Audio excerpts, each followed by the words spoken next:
Eretz Yisrael, our homeland, given to us, the Jewish people, a land of milk and honey, a place of dreams, a place where I belong. My home for an entire year, a place I can discover, a place I call my own. For a year I have traveled on this land, I have breathed the dusty air, drank the dusty water. Not only have I revived, I have thrived. I am free. I am free to scream proudly, I am a Jew. I am free to be a part of something bigger than myself.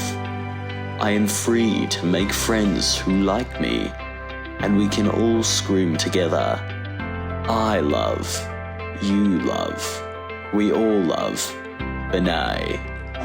For we wander this land together, but never are alone. MTA, Nomads. מי הוא הצדיק? רבנו אוהב את הצדיק, רבנו מי הוא הצדיק? רבנו אוהב את הצדיק, רבנו את האש שלי מדליק, הוא הנחל הנובע, נוסע לאורות עם החבר'ה שלי באומן, מרביצים את התורה ולא מפסיקים לרגע, מתבודד אל מול השם אלוקי צבאות שומע. Our story starts with a goodbye. As my suitcases disappeared through the airport check-in, all I was left with was this heavy, emotional baggage. The knowledge that I would not be coming back home for 10.5 months. Goodbye family, goodbye friends, goodbye Woolies, goodbye Woolies. But I knew that I would be okay, because no matter where in the world we are, Melbourne, Joburg, Sydney or Perth, we were all bonding through the tears together, and this would not be the last time. When we landed in Israel, aside from the stress of our PCR results, we were immediately filled with joy, and then we stepped out into the freezing cold air and danced, avoiding the fact that we all looked awful and we were probably the reason Israel smells. But we got on the bus and began our Taglit week with a 3-hour bus ride up north, Kibbutz Ayelet HaShachar. Bro, I'm telling you, this place had the best food we've had all year. It was a place where worlds collided. South Africans met Aussies, and unbreakable bonds were forged. Suddenly, we all felt the pressure to learn everyone's names. Taglit up north was wild. Getting lost in Sfat, seeing the Golan with geopolitical jeep tours near a nice picnic spot for the Arabs, exploring abandoned and run-down Syrian spy buildings, some hikes in the rain, and the cold. So cold. Not to mention the amount of photos we took. Obviously, I have to mention selfies with the boys. Shout out to Mr. Rafi Cowan. But the selfies were just the beginning, because we spent our first Shabbat together up north. And as we know, there can never be too many Shabbat photos.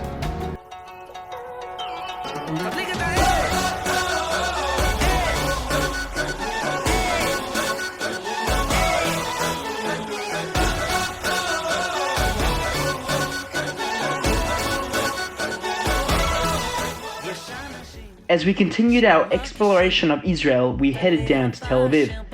Bro, I'm telling you, mate, this place was strange. It was filled with graffiti, scooters, and all special kinds of people. There were even rabbis smoking weed in a small shul and a very unique family-owned museum. Yeah, right. Yeah, we had an interesting time there, to say the least. On the last day of Taglit, we made it to Ha'ir Atikah of Yerushalayim, the city that a lot of us would be calling home for the next year, and perhaps forever. We were all so excited and emotional to experience the Kotel together for the first time, and finally it hit us. We get to spend a whole year here, becoming one big family. So after one final night of sneaking into random concerts, singing sessions, and group bonding. The buses came to take us to our institutions and the Torah began.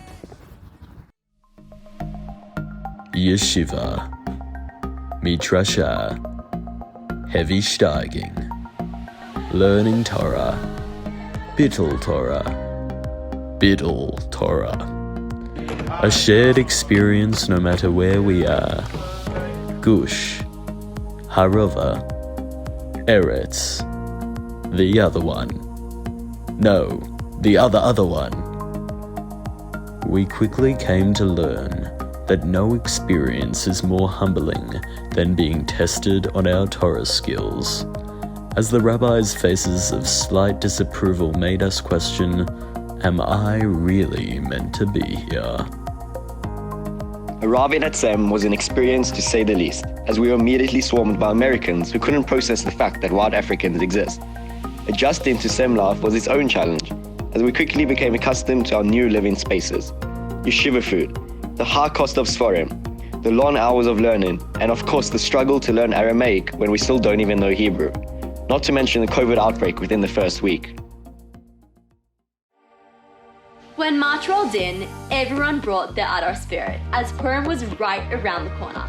But before we could even think about hitting the booze, we needed time to find the perfect costume, whether it was from the Shuk or Mac stuff, and this year we did not disappoint. We even put it to a vote to find out which costume was the best, and MTA, your costumes were absolutely fucking gold.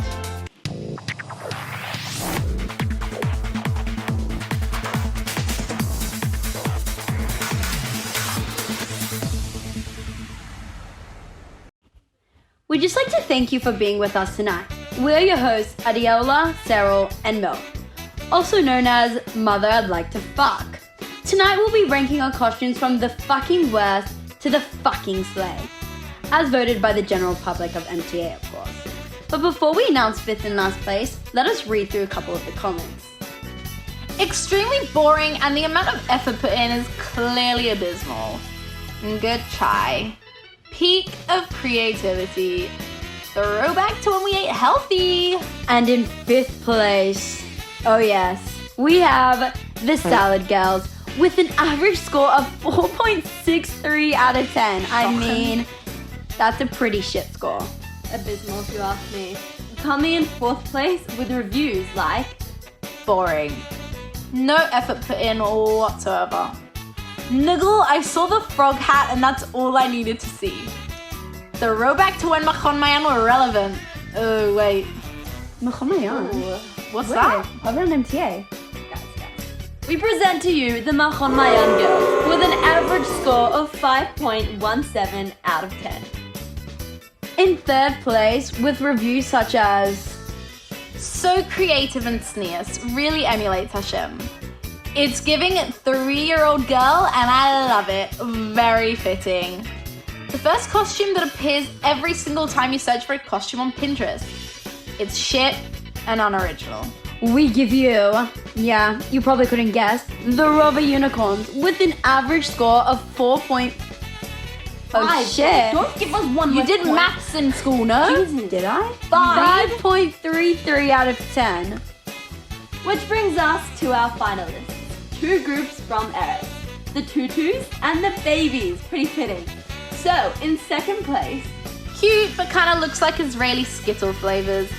Slay, slay, slay! So happy that these lads feel they can express themselves in the way they want.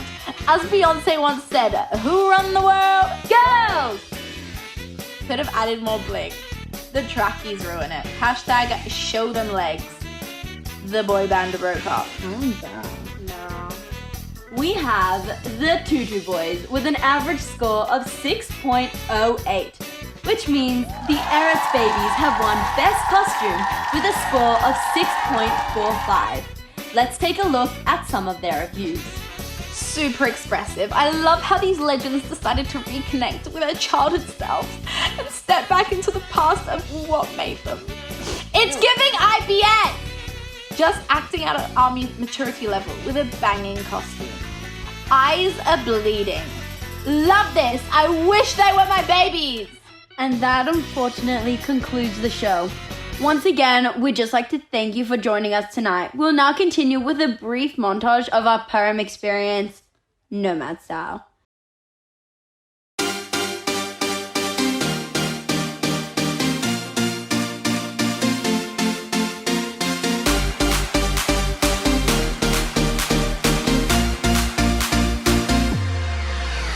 שמעתי שעושים פה מסיבה בלעדיי, אף אחד לא עושה את זה יותר טוב ממני. היי, נשים את הצרות מאחוריי, אני לא הולך עד שכולכם מג'נונים. היי, שמעתי שהתחלתם בלעדיי, אף אחד לא עושה את זה יותר טוב ממני. היי, הראש כבר מסתובב כולם בהיי, לא נעצור עד שכולכם מג'נונים. להיט, תרימו לי להיט, תרימו לב עולה, הקצב כאן עולה. מהפכה של שמחה, כי כולנו משפחה, ונרקוד בטירוף, כי הגיע הזמן לעוף. מעכשיו רק שמחה, משקיעה ועד צריכה, השתגענו. March 25th was a challenging day, and we were prepared for a challenge. But when you combine 5 a.m. wake-ups with biting ice-cold air while wearing shorts, you know you have made a mistake. The road is still a marathon. The big day where many of us decided it would be sick as to raise money for extra slices of pizza. And after the incredible pasta dinner the previous night, how could we not support B'nai? The vibe at the start of the race was nothing compared to the relief of finishing the run, or walk in some cases. And we know that whether you chose the 5 kilometer, 10 kilometer, or one of those dedicated ones, who did the half marathon, the sense of accomplishment was all the same as we strutted out of Gansaka with our medals of participation. What can I even say about the first only MTA Shabbaton? Pikiin was a long drive from Jerusalem as we zigzagged our way through the side streets of an Arab town to arrive at a hostel in the middle of nowhere. B'nai at its finest. Conversations left unfinished were reignited as the group was finally back together again. It was getting to the point where it was embarrassing to ask for people's names. But although the food was really questionable, and I'm talking bread slices for challah, it was a Shabbos for socializing, and MTA started to feel like family.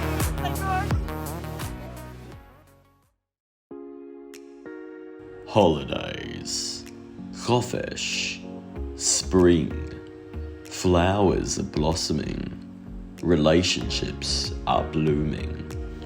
4 weeks created a turning point in the year, a combination of drama, tears, parties, disappointment, starvation, further disappointment, farming, hiking, long drives and long nights. April really gave us one hell of a ride. And it all began with Shvil. 5 days of Shvil. Not only did we have the opportunity to climb Mount Meron 3 times, drive 6 hours to the desert to meet some hot army officers, and cry over the fact that B'nai calls 2 slices of pizza a decent meal. I'd rather eat salad.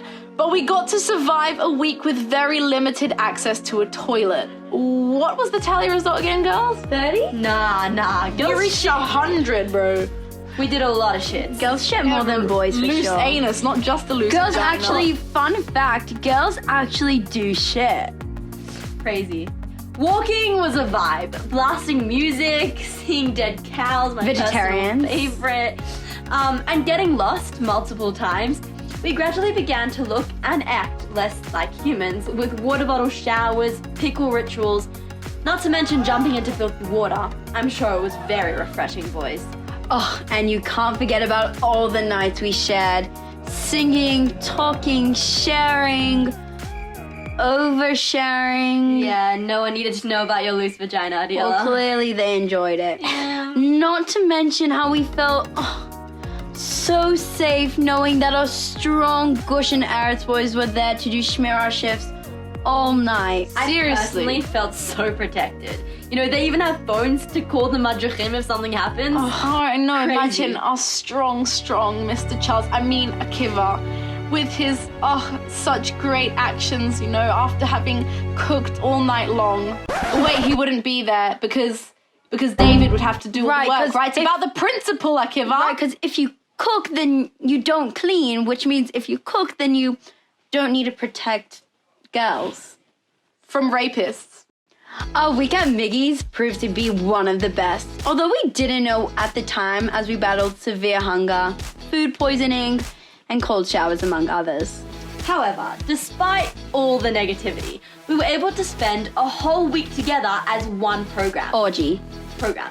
Whether that meant staying up all night talking, or drinking, partying in the Moadon, and of course, steiging in the base. By the time Pesach actually arrived, we had all become a big family. Finally, everyone knew each other's names. I don't know about you guys, but like... So you're pretty irrelevant to me. Okay, fuck you. And we were able to experience an incredible Seder night together. When Chol HaMoed arrived, all of the tension and building relationships reached new heights as we all got a taste of freedom, a week off to do whatever the hell we wanted. And yes, that included Tel Aviv rooftop parties, shout out to Millie and the Rover Police, Airbnbs, time spent with family and in friends, and time to explore the incredible land. I think I can say that for most of us, it was a very well-deserved break. And after a week of vomiting, freedom, we were super ecstatic to reunite for 3 more days of B'nai stuff. Yom HaShoah was an exciting change as our accommodation switched from a hole in the gush to a pleasant hotel in the heart of Jerusalem, where we all kept true to our halachic beliefs. This obviously included keeping Shama Nikia, the laws of Yechud, and of course, definitely not having a couple of beers with the lads at the good old Bear Bazaar. Throughout the seminar, we explored some modern historical sites in Jerusalem and visited many memorials, including the horse. You know which one. My favorite one. Penis. Okay. But at the end of the day, after all the touring, we couldn't wait to spend more nights shagging, socializing, as many of us observed our friends gradually getting involved in romance. And we now know that many relationships bloomed and died over these last few months. Let's take a look at some of them, shall we? This is what your favorite one of these says about you. You're choosing the safest option. Maybe a little bit overrated, but it's still a good one. Is this one your favorite because it's good, or are you just really horny? All right, we get it. You like this one. This may not be everyone's favorite, but it's yours, and you're totally chill about it. You're into the classics. You're old. You're really old. Your social security number is 2. You are one pretentious hipster. Officer, it's this one, right here. Oh, you're cool. I like you. No way, you actually know that one? Can we be friends? A month of celebration. A time for the Aliyah brainwashing to truly take effect. As many of us vowed to return to Eretz Yisrael every year just to experience it again. For these were powerful days, festive days, good days. Yom HaZikaron, Yom HaAtzmaut, Yom Yerushalayim, Yom Tov, Yom Laila. Being a bunch of chutznikim, we finally came to the realization that we'd never truly experienced the month of Iyar. As we all attended the Masa ceremony in Latrun, visited Har Herzl and Yom HaZikaron, amongst thousands of other people, we stood silent as the siren rang across the country and truly felt the pride of being a Jew living in Israel. But when nightfall came, sadness and remembrance turned into ruach and celebration as Yom HaAtzmaut arrived. Whether we were partying at our institutions or drinking our way through Yafo Street, I think it's pretty safe to say that Yom HaAtzmaut was one of the best nights of the year. When morning came and everyone's babalas was settling in nicely, we enjoyed the fun, interactive, relaxing holiday vibe that Yom HaAtzmaut brought, as we sat on Gonzaka amongst tons of Israeli families and friends who were having an absolute joke of a bra, watching the air show fly by. Later on in the month, we all found ourselves in Yerushalayim once again to experience a day like no other. walking the steps of the paratroopers, witnessing some good old Middle Eastern tension, and parading through the streets of the city with flags to display our Jewish pride. Yom Yerushalayim was a day of many photos and crazy moments that we hope to experience again. Shana Haba Yerushalayim.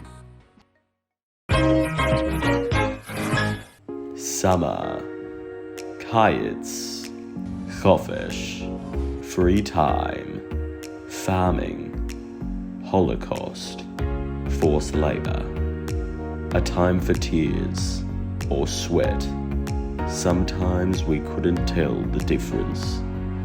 Our longest break from learning, which resulted in many crazy experiences and bad haircuts. But it didn't matter whether the boys and girls were segregated, or worse, the MTA boys sharing a tent with Limud girls. Oh yeah. We all managed to have a summer to remember. Leaving to Poland, a lot of us didn't really know what to expect. But once we landed in Warsaw, we quickly felt the homey atmosphere disappear. We certainly were not in Israel anymore. Experiencing Poland, the tragedies of the Shoah, and the loss of Jewish life and culture in Eastern Europe was truly a once-in-a-lifetime experience with MTA. As we drove aside the railway tracks that led to so many deaths, seeing with our own eyes the camps, the gas chambers, the mass graves, the ghettos, the forests of frightened trees, and the shuls and yeshivot, silently begging to be used and for life to return. The need to fight against anti-Semitism was cemented in all of us throughout this trip, and will surely last us a lifetime. Returning from Poland, the girls made their way to, and I quote, the armpit of Israel, Yerucham, a small kibbutz in the middle of the desert, which in summer meant a week of unbearable heat and sweat. And so as the days dragged on, us girls performed hard, arduous work. Finally, the MTA boys and girls were united in a tiny yeshuv in South Palestine, Sosia. Oh, and the mood was there too. We definitely decided to make the most of our time there before the fast began. Jonah and the boys went for a nice swim. We all found ways to get our weekly vodka dosage and had multiple tissues. Ein Nativ was a unique experience for everyone. Extremely early wake-ups, hours of sweaty farm work, because tying a horny stick to hundreds of trees really seems like it'll make an impact. A great lunch, and then hours of free time, which included pool time, mayanot, soccer, netball, and a lot of alcohol from the incredible makolet. The summer heat really hit the boys as they went from respectable-looking yeshiva bochers, questionable, to mullets, which just explains itself. We can all agree that it was a time where MTA's double standards were shown. Have the boys signed the contract yet? Did they? Nah. Haifa was a fucking joke. Plain and simple, but it was nice to experience the city and the beach.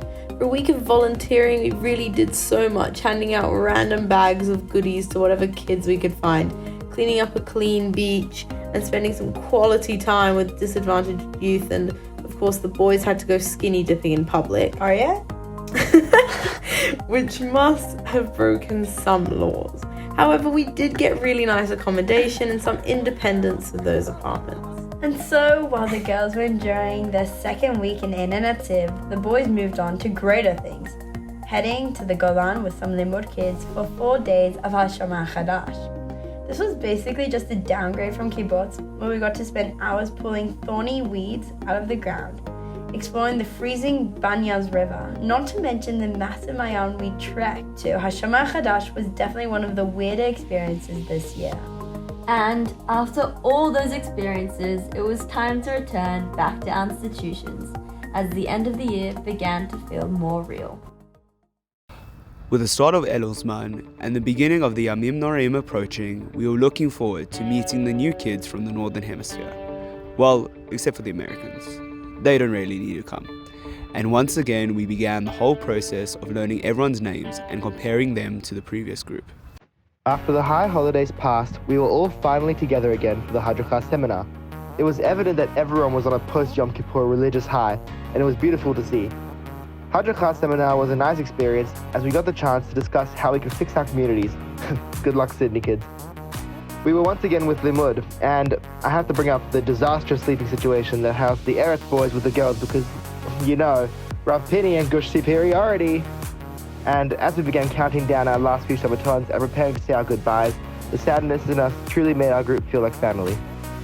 North Seal was one of the better B'nai experiences this year, as we finally got the water insurance we needed.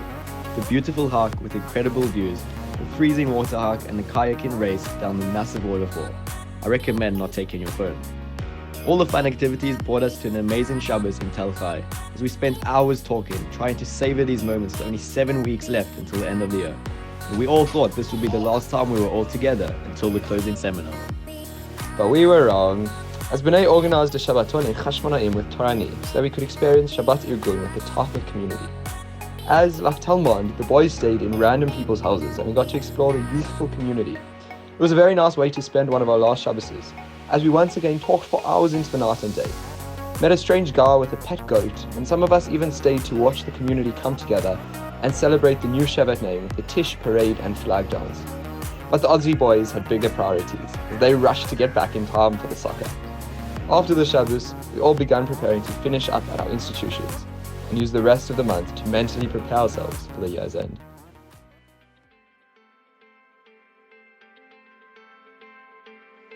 Eretz Yisrael, our homeland, our gap year.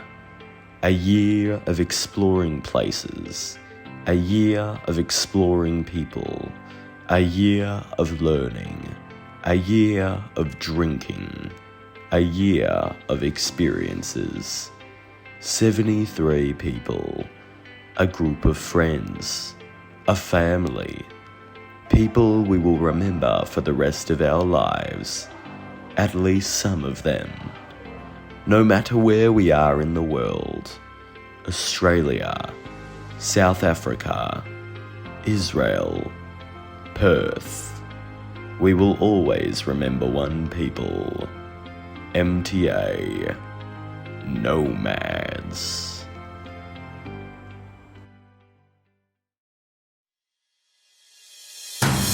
Once upon a younger year, when all our shadows disappeared, Goodbye, MTA. I love you so much. Been face to face with all our fears, learned our lessons through the tears, made memories we knew would never fade. One day my Goodbye, MTA fam. We'll miss you a lot. Sure and Sam say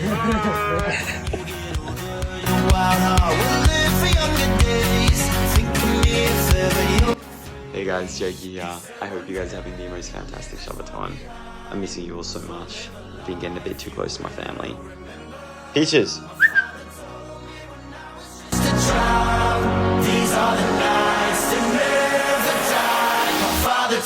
Oh, what's up, MTA?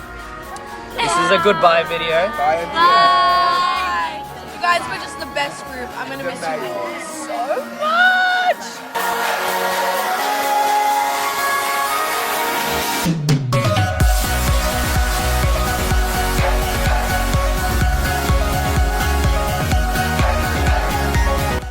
Love you all.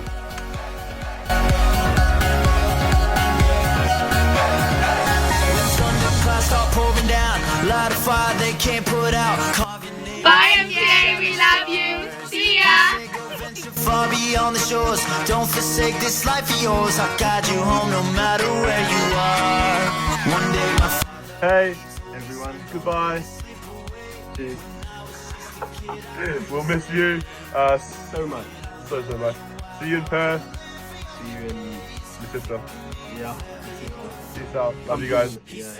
Bye. So live a life you will remember. My father told me when I was just a child, these are the nights that never die. My father told me. Bye, MTA. It's been real. We're gonna miss you so much, but we're only one call away. Bye. These are the nights that never die. My father told me.